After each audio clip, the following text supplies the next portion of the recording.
So Klaus asks, we run $600 of ads per day in a money-making niche, $150 average order value. In late July, we saw a sharp decrease, especially in August, barely getting conversions, and none of our successful concepts are working anymore. So the first question that I was going to ask you is, have you seen any sort of change in attribution? So in July, if you looked in whatever, I'm not sure what, maybe you're using like ClickFunnels or Stripe or something like that. But if you look, let's say you have 100 purchases that show in Stripe or in ClickFunnels. How many of those were accurately tracked in July versus how many are actually being tracked now? If you've seen a big decrease, first step is improve attribution. Conversions API. If you're on Shopify, use the Pondir data chain. That'll solve it for you. If you're not, try to send events through offline events, server side. That's going to help a lot. Next part. So $150 average order value, and you saw a sharp decrease. So my question for you, Klaus, my second question is, did you see a sharp decrease in your AOV or in results?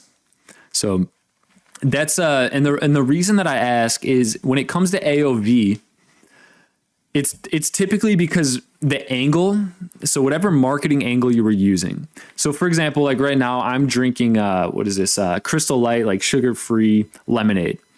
So maybe my angle initially was a healthy alternative to, sugar, gut issue causing, whatever, like, health angle. If I start advertising that, there's only a certain audience size on Facebook that I can target.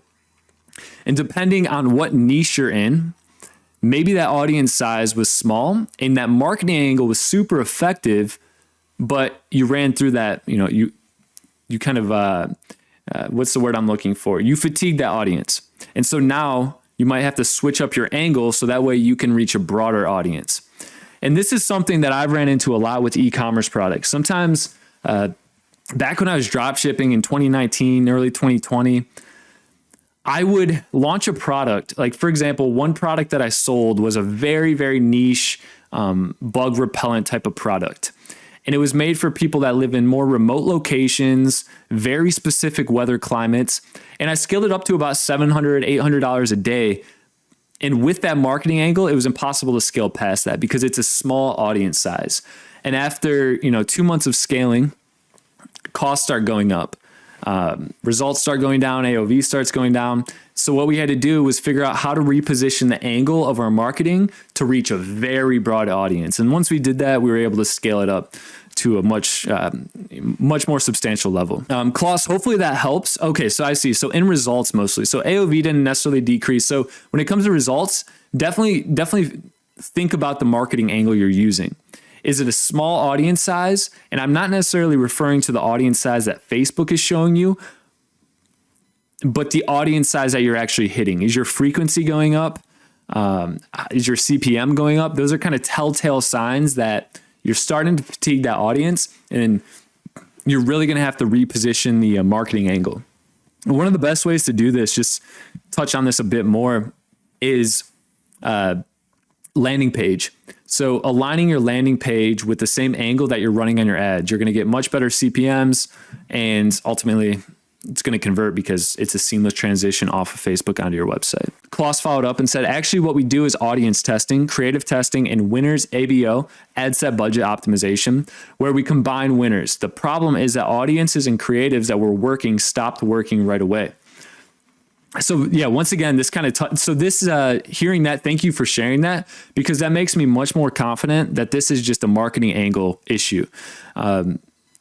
The audience size, you're likely reaching everyone that Facebook knows is going to be interested in your product via that angle that you're using.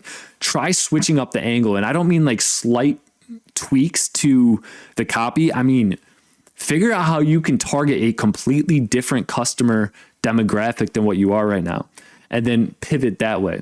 And if you do that, 5 times, it's a lot of work, but if you do that 5 times and you crack the code for 2 out of 5, you'll be able to scale in lower CPMs, go broad with your targeting, and really win big that way. So hopefully that helps, Klaus. Appreciate your comments.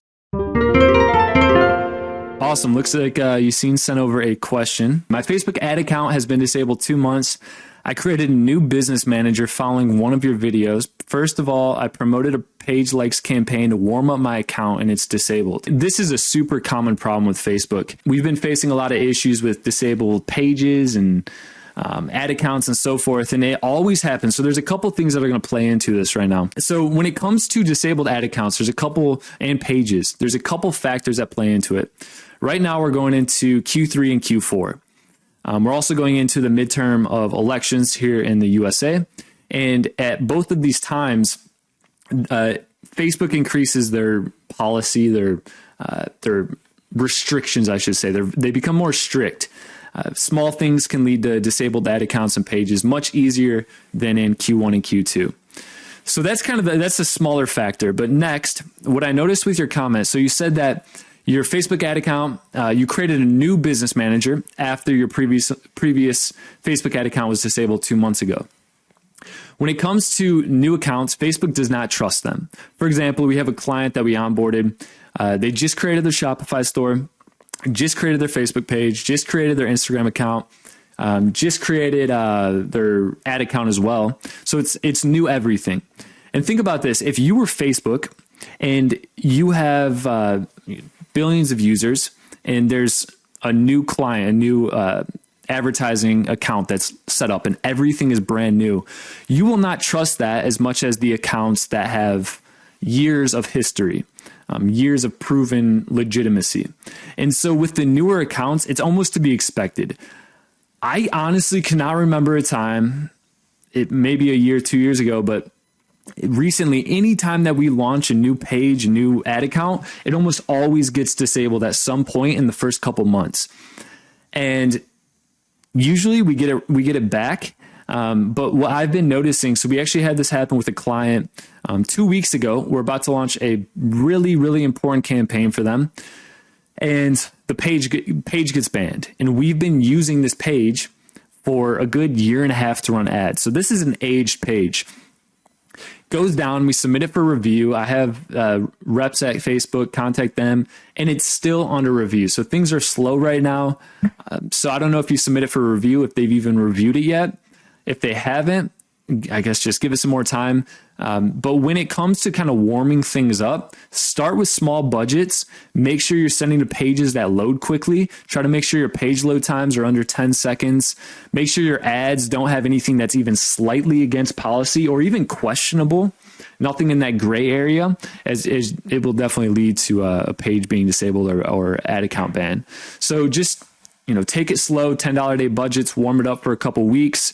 And one of the most important factors, and it's very difficult to do what I'm about to say, but a very important factor in quickly building the trust is having conversions come from your ads in the first couple weeks. Just a couple. If you launch your ads, let's say you launch a conversion campaign and 2 weeks later, you've spent $200 to $500, maybe $1,000 and you haven't had a sale, that's a 0% action rate. Facebook doesn't like that. Facebook wants to send users to pages that convert because then ultimately the user is happy and Facebook's happy because you're going to spend more to keep scaling ads up. So whether it's organic sources, it doesn't even necessarily have to come from your ads, but they just want to see pixel activity of conversions. So hopefully that helps. Appreciate the comment.